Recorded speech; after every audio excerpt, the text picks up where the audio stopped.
नमस्कार साथियों, तो स्वागत है मेरी सुपर स्टडी पे। आज हम साइंस के सेट प्रैक्टिस 7 को करने वाले हैं। बाकी आप पिछले सेट प्रैक्टिस को देख सकते हैं। इस तरह से हम बहुत सारे सेट प्रैक्टिस करेंगे। जैसे हम अभी केमिस्ट्री के क्वेश्चंस कर रहे हैं ना, तो फिर फिजिक्स, बायोलॉजी में बहुत सारा बेहतर क्वेश्चन आप सबों को दूंगी। प्लीज जुड़े रहें और देखते रहें सेट प्रैक्टिस को। तो चलिए 13 नंबर क्वेश्चन क्या कहता है कि क्या बोला कि वनस्पति तेलों से वनस्पति घी का निर्माण किस रासायनिक प्रक्रिया के द्वारा किया जाता है। तो पता होगा कि वनस्पति तेल से अगर हमें घी बनाना है ना, तो हमें हाइड्रोजनीकरण की प्रक्रिया अपनाई जाती है। उसका आंसर सी कर लेंगे। थोड़ा हम तेजी से चलेंगे कि हाइड्रोजन की प्रक्रिया से हम तेल को घी बना सकते हैं। फिर आते 14 नंबर क्वेश्चन पे कि निम्नलिखित में से ट्रांस फैट के स्रोत को पहचानिए। आपको पता होगा कि फैट जो होते हैं 2 प्रकार के होते हैं, ट्रांस होते हैं और एक एलडीसी होते हैं। तो आपको पता होगा कि हम इसको देखते हैं कि ट्रांस फैट क्या होता है। ट्रांस फैट मतलब कि फैट हो, ट्रांस वाला क्या होता है, तो पेस्ट्री या केक होता है, उससे भी हम ट्रांस फैट प्राप्त कर सकते हैं। स्रोत है उसका तेल एवं जो क्या सेके हुए जो खाद्य पदार्थ होते हैं ना, उससे भी हम प्राप्त कर सकते हैं। अधिक नमक युक्त भोजन जो पदार्थ होते हैं, खाद्य पदार्थ होते हैं, उससे भी। इसका आंसर डी होगा। ये सभी से हम जो है ट्रांस फैट प्राप्त कर सकते हैं। 15 में क्वेश्चन क्या बोला है कि ट्रांस फैट का अधिक सेवन मानव शरीर को किस प्रकार प्रभावित करता है। तो ट्रांस फैट अगर हमारे शरीर में अधिक देखिए हो जाता है तो कैसे होता है। यह जो है गुड कोलेस्ट्रॉल के स्तर में कमी कर देता है। सही है। यह बैड कोलेस्ट्रॉल के स्तर में वृद्धि कर देता है। तो इसका आंसर डी कर लेंगे और ए और बी दोनों सही है कि गुड कोलेस्ट्रॉल को कम करता है और बैड कोलेस्ट्रॉल को बढ़ा देता है। तो इसका आंसर आप डी कर लेंगे ए बी। 16 नंबर क्वेश्चन पे हम देखेंगे कि दिए गए विकल्पों में से मोम के प्रकारों की पहचान कीजिए। वैक्स को हम लोग को पहचानना है, तो कैसे पहचानेंगे कि मोम किस प्रकार का होता है। तो मोम जो होता है मोम वो स्पर्मेसेटी भी होता है और कार्नोवा भी होता है और पैराफिन तो बहुत प्रचलित होता है, सबको पता होता है, पर ये नहीं पता होता कि स्पर्मेसेटी और कार्नोवा जो हो गए मोम का ही प्रकार है। कार्नोवा, स्पर्मेटी और पैराफिन ये सभी जो है वो मोम के प्रकार है। तो आंसर आप डी कर लेंगे ये सभी। 17 नंबर क्वेश्चन क्या बना है कि निम्नलिखित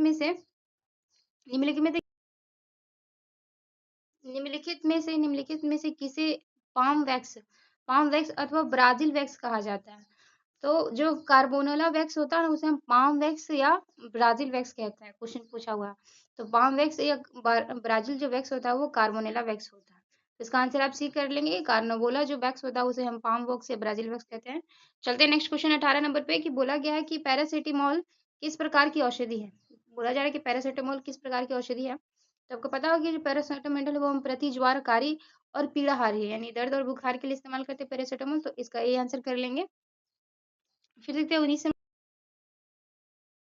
नंबर क्वेश्चन में क्या बताया गया है कि प्रथम प्रतिजैविक औषधि जिसका आविष्कार 1928 में अलेक्जेंडर फ्लेमिंग द्वारा किया गया था। तो फ्लेमिंग जो है अलेक्जेंडर फ्लेमिंग ने उन्होंने पेनिसिल की खोज की थी, पेनिसिलिन की खोज की थी 1928 में। तो इसका आंसर ए कर लेंगे, पेनिसिलिन।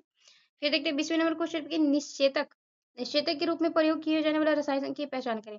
निश्चेतक का मतलब क्या होता है। देखिए नाइट्रिक ऑक्साइड और ईथर दोनों जो वो निश्चेतक है। ठीक, नाइट्रिक ऑक्साइड और ईथर जो है दोनों निश्चेतक होता है। तो इसका आंसर सी कर लेंगे। आगे इधर क्वेश्चन देखने वाले हैं हम 21 नंबर क्वेश्चन में कि क्या बताया कि नील नमक रंजक किस स्रोत से प्राप्त किया जाता है। नील जो नामक होता है, नील नामक रंजक बोला, नमक पढ़ रही सॉरी, नील नामक रंजक किस प्रकार के स्रोत से। तो देखिए नील नामक जो था वो एंडिगोफेरा विक्टोरिया पादप से हम जो है नील नामक रंजक प्राप्त करते हैं। नील नील जो होता है वो एंडिगोफेरा टिटोरिया पादप से एंडिगोफेरा टिटोरिया पादप से हम नील नामक रंजक प्राप्त करते हैं। तो इसका आंसर ए कर लेंगे। 21 नंबर के आंसर ए हो गया। 22 नंबर क्वेश्चन में कि समय के रंजकों का जो प्रयोग है इनमें से रंग बंधक को क्यों मिलाया जाता है। अगर हम रंजक का प्रयोग कर रहे हैं तो रंजक के प्रयोग करते समय इनमें से कौन सा रंगबंध क्यों मिलाया जाता है, ये पूछा जा रहा है। तो सी आंसर होगा कि रंगबंध जो है रंजक से संबंधित पदार्थ की सतह पर शीघ्र और अस्थायी रूप से जमने में सहायक होता है। याद रखेंगे रंग बंधक जो है रंजक को संबंधित वो पदार्थ है जिसकी सतह पर शीघ्र और स्थायी रूप से जमने में सहायता करता है। तो इसका आंसर सी कर लेंगे 22 नंबर को। 21 नंबर 21 बोले 23 नंबर देखेंगे, 22 के बाद 23 आता है ना। तो देखिए ल क्या है, ये सब मिलान करना है, तो देखिए हम करते हैं। ल जो है वो कोकस लैसिका है। ल क्या है? कोकस लैसिका है। ल जो है वो कोकस लैसिका है। ठीक है? टिरिलियन पर्पल क्या होता है? तो टिरिलियन पर्पल जो होता है वो एक समुद्री घोंघा होता है। टिरियन जो पर्पल होता है वो समुद्री घोंघा होता है। किरमिच किरमिच जानते हैं आप? किरमिच जो होता है ना, कवचयुक्त समुद्री जीव होता है। समुद्री जीव होता है किरमिच। ठीक? लाल रंजक क्या होता है? तो लाल रंजक जो होता है वो लॉन्गवुड होता है। लाल रंजक लॉन्गवुड होता है। याद रखेंगे तो इसका आंसर बी कर लेंगे। 23 नंबर का आंसर बी हो जाएगा। चाहे तो आप ये मुझसे पीडीएफ ले सकते हैं और बाद में रिवीजन भी कर सकते हैं। तो चाहिएगा तो जरूर कमेंट बॉक्स में कमेंट कर सकते हैं कि ऐसे आप रिवीजन कर सकें बाद में भी। अनेक उप इकाइयों पुनरावृत्ति सहसंयोजक से वृद्ध अणुओं के निर्माण की प्रक्रिया क्या कहलाती है? हमको पता है कि उप इकाइयों से बन के जो सहसंयोजक होता है, वृद्ध अणु बनते हैं, उन्हें हम बहुलीकरण कहते हैं। क्या कहते हैं? बहुलीकरण कहते हैं। अनेक जो उप इकाइयों से जो पुनरावृत्त संयोजक वृद्ध अणुओं का निर्माण होता है ना, अणुओं का निर्माण वो बहुलीकरण कहा जाता है। तो 24 नंबर पे चलते हैं। ये जो है एनसीईआरटी बेस्ड एमसीक्यू है। मैं आपको बहुत बेहतर एमसीक्यू देने वाली हूँ, बस आप इतना ही यकीन रखो। मैं साइंस की प्रैक्टिस को बहुत लंबा करूंगी और बहुत अच्छा क्वेश्चन आपको दूंगी। सही युग्म को पहचानना है तो क्या है कि प्राकृतिक बहुलक। तो प्राकृतिक बहुलक कौन कौन सा होता है? तो प्रोटीन, रबर, सेलुलोज, स्टार्च। ऐसे आप याद भी कर लेंगे कि प्राकृतिक बहुलक कौन सा होता है। तो प्रोटीन, रबर, स्टार्च, सेलुलोज, ये सब प्राकृतिक बहुलक है। संश्लेषित आर्टिफिशियल पॉलीमर कौन सा होता है? तो प्लास्टिक, पॉलीथीन और न्यूलन जो है वो आर्टिफिशियल बहुलक होता है। याद कर लेंगे, प्लास्टिक, पॉलीथीन, न्यूलन। अर्ध संश्लेषित बहुलक यानी कि सेमी आर्टिफिशियल पॉलीमर क्या होता है? तो रेयॉन रेयॉन वल्कनीकृत रबर जिसे सल्फर मिलाकर बनाया जाता है। तो ये तीनों सही हो जाएगा, ए बी सी। तो उपरोक्त सभी हो जाएंगे। आपको याद हो गया होगा कि प्राकृतिक बहुलक क्या होता है, संश्लेषित बहुलक क्या होता है, अर्ध संश्लेषित बहुलक क्या होता है। ये सब इस क्वेश्चन से आपको क्लियर हो गया, तो डी आंसर कर लेंगे। मैं व्याख्या करते हुए थोड़ा सा चलना चाहूंगी कि आप लोगों को किसी भी और क्वेश्चन को सॉल्व करने में मदद मिले। जैसे हेविया ब्राजिलियस क्या है? हेजिया हेबिया बेरिलिसियस नामक वृक्ष किस प्राकृतिक बहुलक का प्रमुख स्रोत है?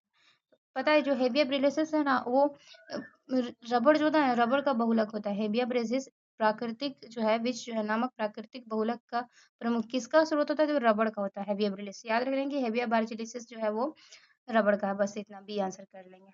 याद भी रख लेंगे तो आप एग्जाम में कर लेंगे। 27 नंबर, निम्नलिखित बहुलकों को उनके संगठन और एकलकों को सम्मिलित करें तथा सही विकल्प का चुनाव करें। तो चलिए सही विकल्प का चुनाव हम कर लेते हैं कि उनको मिलाना है कि रबड़। रबड़ तो आपको पता होगा कैसे बनता है, बेहद आसान चीज है। रबड़ का कलक एकल जो बहुलक संगठन क्या होता है? देखिए, बहुलक जो रबड़ का बना होता है वो आइसोप्रीन से बना होता है। बेहद ही हर किसी को याद रहता है। रेयन जो होता है वो कार्बन के परमाणुओं से रेयन बनता है। और पॉलिस्टर देखेंगे तो पॉलिस्टर जो होता है वो एथिलीन ग्लाइकोल का बना होता है। पॉलिस्टर एथिलीन ग्लाइकोल का बना होता है। नायलॉन जो होता है वो हेक्सा मेथिलीन डाइमीन होता है। नायलॉन का फॉर्मूला भी याद होता है हम लोगों को कि हेक्सा मेथिलीन डाइमीन। जो नायलॉन होता है, पॉलिस्टर जो होता है एथिल ग्लाइकोल का बना होता है। रियोन कार्बन के परमाणुओं का रेयन होता है। रबड़ जो होता है आइसोप्रीन होता है। इनका ये संगठन होता है। तो इसका आंसर आप क्या कर लेंगे? सी कर लेंगे कि जो सदा इसका आंसर सी हो जाएगा। चलिए आगे बढ़ते हैं। 28 नंबर पे केमिस्ट्री का क्वेश्चन है। कल से हम फिजिक्स करने वाले, इसी तरह से बायोलॉजी करेंगे, सारा कवर करेंगे। प्लास्टिक के संबंध में सत्य कथन या कथनों को पहचानना है। तो क्या देखेंगे, प्लास्टिक का जो आविष्कार है जो 1846 में क्रिश्चियन सोन सोनबेन ने किया था। बिल्कुल सही है, प्लास्टिक का आविष्कार सोनबेन ने किया था 1846 में। प्लास्टिक लंबी कार्बन श्रृंखलाओं के बहुलक है। बिल्कुल, प्लास्टिक का फॉर्मूला भी आप देखोगे कि कितना बड़ा लंबा श्रृंखला रहता है। कार्बन को याद करना मुश्किल होता है। हम लोग जब 12th में थे तो याद किए थे। प्लास्टिक लंबी कार्बन श्रृंखलाओं के बहुलक है। साइंस में थी तो याद करना पड़ता था। फिर सी क्या बोले कि प्लास्टिक का निर्माण मुख्यतः हाइड्रोकार्बन से किया जाता है। प्लास्टिक का जो निर्माण है मुख्यतः बिल्कुल हाइड्रोजन और कार्बन के मिश्रण से प्लास्टिक का निर्माण होता है। तो उपरोक्त आप सही कर लेंगे कि डी सारे आंसर सही हैं। प्लास्टिक के बारे में 29 नंबर क्वेश्चन पे देखने वाले हैं कि वह प्लास्टिक जिसे एक से अधिक बार गर्म करके इच्छित आकार में डाला जाता है क्या कहलाता है? तो वो थर्मोप्लास्टिक होता है। थर्मोप्लास्टिक जो होता है ना वो कितना भी कर करके आप जिस जिस आकार में डालना चाहते हैं डाल सकते हैं। पर जो थर्मोसेटिंग प्लास्टिक होता है ना वो ऐसा नहीं होता है। थर्मोकोल थर्मोकोल तो प्लास्टिक नहीं है। ये तो एक बनाया हुआ चीज़ है प्लास्टिक से। तो ये थर्मोप्लास्टिक, इसका आप आंसर सही कर लेंगे, ठीक है? कि एक से अधिक बार आप किसी भी ऐच्छिक ढांचे में ढाल सकते हैं। आते हैं फिर 30 नंबर क्वेश्चन पे कि प्लास्टिक की वह किस्म जिसका प्रयोग कॉन्टेक्स लेंस के निर्माण में किया जाता है। कॉन्टेक्ट लेंस के बारे में आप जानते होंगे, बहुत प्रचलित है। कॉन्टेक्ट लेंस आजकल आँखों में भी लगाया जाता है। तो कॉन्टेक्ट लेंस देखेंगे कि वो किस प्लास्टिक से निर्माण बना होता है। तो जो बना होता है वो लूसाइड से बना होता है। कॉन्टेक्ट लेंस जो बना होता है वो लूसाइड प्लास्टिक से बना होता है। बहुत प्रचलित है, सबको जानते हैं इसके बारे में। ठीक है, नॉन स्टिक बर्तनों के निर्माण अतिरिक्त सह पर किस पदार्थ का प्रयोग किया जाता है? बेहद ईजी, टेफ्लॉन का इस्तेमाल करते हैं कि वो बर्तन ना चिपके। तो बी इसका आंसर कर लेंगे कि जो बी आंसर हो जाएगा टेफ्लॉन। आगे बढ़ते हैं। दैनिक जीवन में विभिन्न रूपों का प्रयोग किए जाने वाले पॉलीथीन किस प्रकार के बहुलक के से निर्मित होता है? तो आपको पता होगा पहले पॉलीथीन जो है वो एथिलीन और एथिल्स का बहुलक, एथिलीन और एथिल से मिलकर जो प्लास्टिक का बहुलक बनता है, जो दैनिक जीवन में प्रयोग करते हैं। तो इसका आंसर ए कर लेंगे कि एथिलीन और एथिल जो है उसी से मिलाकर हम पॉलीथीन बनाते हैं। तो इसका आंसर ए कर लेंगे 32 नंबर। आगे देखते हैं। देखिए क्वेश्चन की संख्या नंबर पे मत जाइएगा, बस कहीं से है पर क्वेश्चन बहुत बेस्ट है, ये याद रखिए। बेकेलाइट प्लास्टिक निर्माण में प्रयुक्त होने वाला रसायन, बताइए कि बेकेलाइट जो प्लास्टिक बनाया जाता है उसमें कौन सा क्या रसायन प्रयोग होता था? तो फॉर्मीहाइड्राइड और फिनॉल। फॉर्म फॉर्मेलिहाइलाइड हाइडाइड और फिनोल का हम इस्तेमाल करते हैं बेकेलाइट प्लास्टिक में। बेकेलाइट, फिनोल और फॉर्मेल्डिहाइड, फिनोल और फॉर्मेल्डिहाइड भी आंसर कर लेंगे। दो बार बोल देते कैसे याद रह जाए। देखिए कांच के निर्माण में निम्नलिखित में से किन पदार्थों का प्रयोग किया जाता है? क्वेश्चन नंबर 34 कि कांच का निर्माण करना है तो आपको सिलिका भी मिलाना होगा, सोडियम कार्बोनेट भी और कैल्शियम कार्बोनेट, तीनों के मिश्रण से कांच का निर्माण होता है। क्या क्या? Silica, silica, sodium carbonate CO3, calcium carbonate, ये सभी मिलाया जाता है। सबका फॉर्मूला याद होगा आपको, मुझे तो याद है। देखते हैं 35 नंबर पे कि हम इसका मिलान करेंगे। ये बहुत ईजी है। जैसे कि धूप वाले चश्मे के लिए हम क्रूक कांच का इस्तेमाल करते हैं, ठीक है? मिला लेते हैं। ऐसे करोगी तो पूरा ये ही हो जाएगा। तो छोड़ो, ऐसे नहीं रहे, ऐसे ही रहने देते हैं। चलिए देखिए पायरेक्स, जो मुझे पहले आता है मैं उसको मिलाऊंगी। जैसे कि मुझे पता है कि जो क्रूक कागज है वो धूप वाले चश्मों में, तो इस तरह से मिला लेंगे कि क्रूक कागज का इस्तेमाल हम धूप वाले चश्मे में करते हैं। और जैसे कि मुझे पता है कि क्राउन जो कांच होता है ना, क्राउन जो कांच होता है उसका हम इस्तेमाल लेंस के चश्मे में करते हैं। जहाँ तक मुझे याद आ रहा है, लेंस के चश्मे में क्राउन कांच का इस्तेमाल हम लेंस के चश्मे में। क्रूक मैंने इसका एक शॉर्ट बनाया, आप देख भी सकते हैं। मैं शॉर्ट में भी बहुत अच्छा अच्छा इन्फॉर्मेशन देती हूँ, तो उसको भी आप दे सकते हैं। थोड़ा ऐसे हो गया तो याद रख लेंगे। क्रूक्स का हम धूप वाले चश्मे में, और जो क्राउन होता है ना क्राउन कांच का, उसको हम चश्मे के लेंस बनाने में इस्तेमाल करते हैं। और देखते हैं और क्या है कि फ्लिट कांच का इस्तेमाल ना इसमें करते हैं विद्युत बल्ब कलात्मक वस्तुओं में। विद्युत बल्ब मैंने याद रखा था फ्लिंट, बल्ब जो है कभी कभी फ्लिच करता है ना, फ्लिच, तो इसे फ्लिंट कांच याद रख लें, कांच याद रख लें। फिर और क्या बचा हुआ हम लोग का? पहला फोटोक्रोमेटिक कांच का इस्तेमाल याद रख लेंगे। फोटोक्रोमेटिक कांच, पायरेक्स का इस्तेमाल हम किस में करते हैं? तो पायरेक्स, पायरेक्स का हम कार के हैंड लैम्प के निर्माण में, कार का जो हैंड लेंस होता है ना, हैंड लैंप्स, उसमें हम पायरेक्स कांच का निर्माण करते हैं। फोटोक्रोमेटिक लास्ट बची है, हम 2 नंबर मिला लेंगे कि उच्च अभिक्रियाशील रसायनों को रखने हेतु बोतलों का निर्माण कीजिए। इसके लिए हम फोटोक्रोमेटिक कांच का इस्तेमाल करते हैं। मुझे याद है अगर मेरा रहता तो मैं जरूर एग्जाम में कर जाती। तो आगे बढ़ते हैं। इसका आंसर हम क्या कर लेंगे? बी कर, ऑफ हो जाता, बी कर लेंगे इसका आंसर। 3 3 4 5 1 2 एस का आंसर हो जाएगा। अब मेरा वो शॉर्ट वाला देखेंगे ना, आपको पक्का ये वाला याद हो जाएगा। मैं शॉर्ट में बहुत अच्छा इन्फॉर्मेशन डालती हूँ। 36 नंबर देखेंगे, वैसलीन के निर्माण में प्रयोग किए जाने वाले रसायन। तो वैसलीन में तो आपको पता है कि पेट्रोलियम जेली भी इस्तेमाल किया जाता है, पैराफिन, मोम भी, और खनिज का तेल भी होता है वैसलीन में, सारे मिश्रण होते हैं। तो डी आंसर कर लेंगे। 37 नंबर क्वेश्चन क्या है कि मर्क्यूरिक सल्फाइड एवं रेड लेड के प्रयोग निम्नलिखित में से किस पदार्थ का किया जाता है सिंदूर बनाने के लिए? बेहद ईजी क्वेश्चन है। मरकरी सल्फाइड से आप जानते होंगे Hg होता है, और लेड Lb, वो दोनों को मिला के हम सिंदूर का निर्माण करते हैं। तो आंसर इसका ए कर लेंगे, सिंदूर। फिर 38 नंबर क्या है कि काजल तथा सुरमा के निर्माण में निम्नलिखित में से किस पदार्थ का प्रयोग किया जाता है? काजल या सुरमा बनाना हो तो उसमें हम गैलेना, तो मुझे पक्का याद है कि गैलेना मिलाया जाता है। चारकोल है उसको काला करने के लिए मिलाया जाता है। और ये जो है सीट सीट बायनाइड से भी हम काजल और सुरमा का इस्तेमाल करते हैं, प्रयोग करते हैं उस पदार्थ में। तो ये सभी मार लेंगे जहाँ तक यहाँ आंसर है। गैलेना चारकोल मुझे पक्का याद था। सी वर नाइट न्यू है, ये सभी हो जाएगा सुरमा और काजल के लिए। चलिए आगे बढ़ते हैं, देखते हैं क्वेश्चन में कि दहन 1 नंबर है कि दहन की प्रक्रिया में ईंधन का रासायनिक ऊर्जा किस रूप में रूपांतरित हो जाता है। बोल रहा है कि दहन हम करते हैं तो जो ईंधन रहता है रासायनिक ऊर्जा से आपको पता है कि गर्मी मिलता है तभी ना खाना बनता है, तो उसमें ऊर्जा में हो जाता है, उसमें ऊर्जा में परिवर्तन हो जाता है। क्वेश्चन नंबर 2 में चलेंगे कि निम्नलिखित में से कौन सा ईंधन मानव निर्मित है। ये कोयला तो आपको प्राकृतिक से मिला है, कच्चा तेल भी, प्राकृतिक गैस भी, तो गोबर गैस जो है वो मानव निर्मित है क्योंकि गोबर के मिश्रण से बना है ना, इसलिए मानव निर्मित है। इसके लिए भी मैंने एक वीडियो बनाया है गोबर गैस पे भी और प्राकृतिक गैस पे, शॉर्ट में देखेंगे तो आपको मिल जाएगा।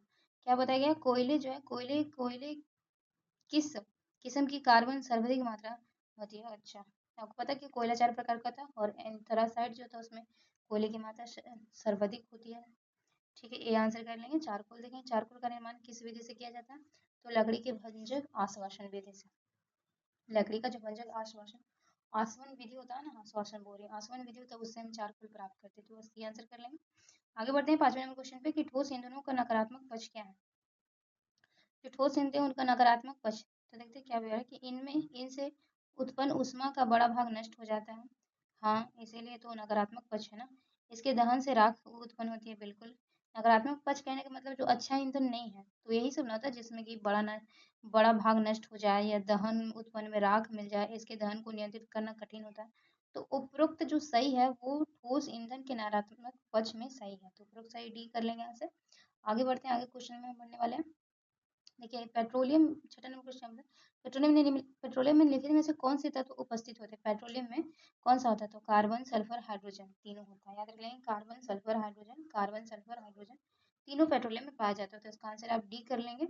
आगे बढ़ते हैं 7वें नंबर क्वेश्चन पे कि पेट्रोल का शोधन किस विधि पर किया जाता है। पता है कि पेट्रोल का शोधन जो होता है हम प्रभाजी आसवन विधि के द्वारा करते हैं। बहुत कम टेम्परेचर पे प्रभाजी आसवन विधि के द्वारा हम पेट्रोल शोधन करते हैं, तो आंसर इसका आप भी कर लेंगे।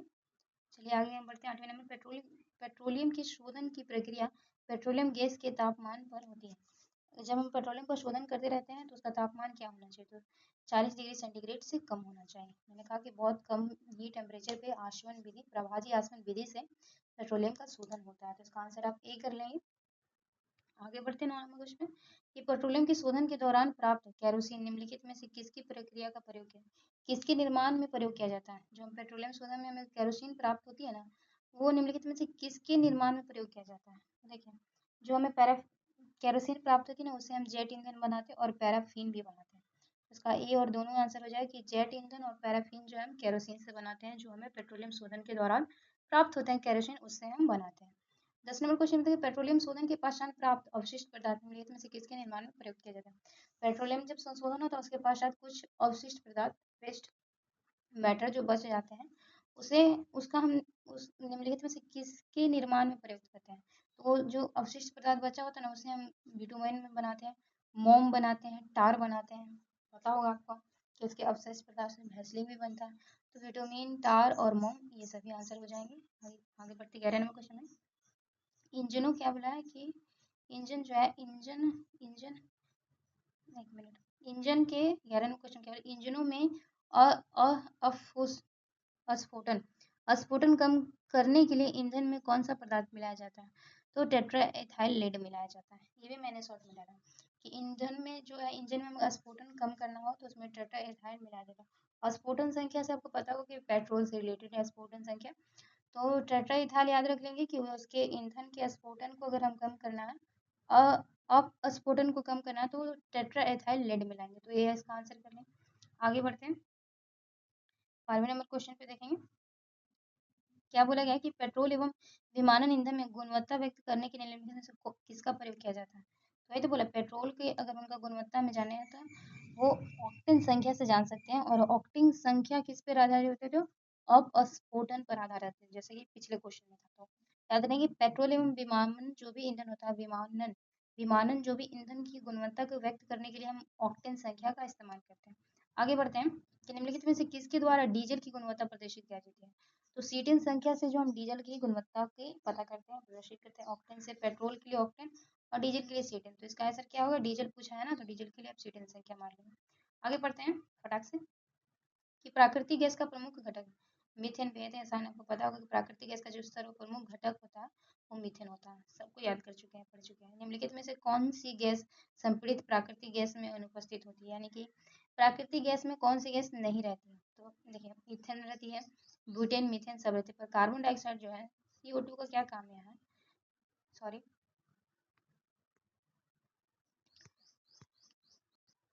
थोड़ा सा मिस्टेक हो गया था, इसलिए माफी चाहूंगी। तो इसका आंसर आप सी कर लेंगे, कार्बन डाइऑक्साइड नहीं होता है किसमें? संपीड़ित प्राकृतिक गैस में। माफी चाहूंगी, थोड़ा सा गलती हो गया था। फिर देखती हूँ 16 नंबर के कोल गैस में उपस्थित घटक का चयन कीजिए। तो कोल गैस में कौन सा घटक होता है? तो हाइड्रोजन, मीथेन और कार्बन मोनोऑक्साइड, ये सभी घटक होते हैं कोल गैस में। क्या क्या? हाइड्रोजन, मीथेन, कार्बन मोनोऑक्साइड, ये सभी जो है कोल गैस में उपस्थित होते हैं। तो याद रख लेंगे क्या क्या? हाइड्रोजन, मीथेन, कार्बन डाइऑक्साइड, तो ये सभी डी इसका आंसर कर लेंगे। मैं ज़्यादा फ़ोन के बारे में जानती नहीं, कुछ गड़बड़ हो जाएगा तो मैं ठीक भी नहीं कर पाऊंगी, सब भाई ठीक करता है। ये जल गैस निम्नलिखित में से किसका सम्मिश्रण है? तो जल गैस आपको पता होगा कि कार्बन मोनोऑक्साइड और हाइड्रोजन ऑक्साइड से जल गैस बना होता है। जैसे कि देखिए carbon CO plus hydrogen gas होता है, ये होता है जल गैस। तो जल गैस का फॉर्मूला ये है, याद रख लेंगे। ठीक, तो इसका आंसर आप सी कर लेंगे। फिर निम्नलिखित में से क्या बोला है? निम्नलिखित में से किस वैज्ञानिक ने गोबर गैस प्रणाली का आविष्कार किया है?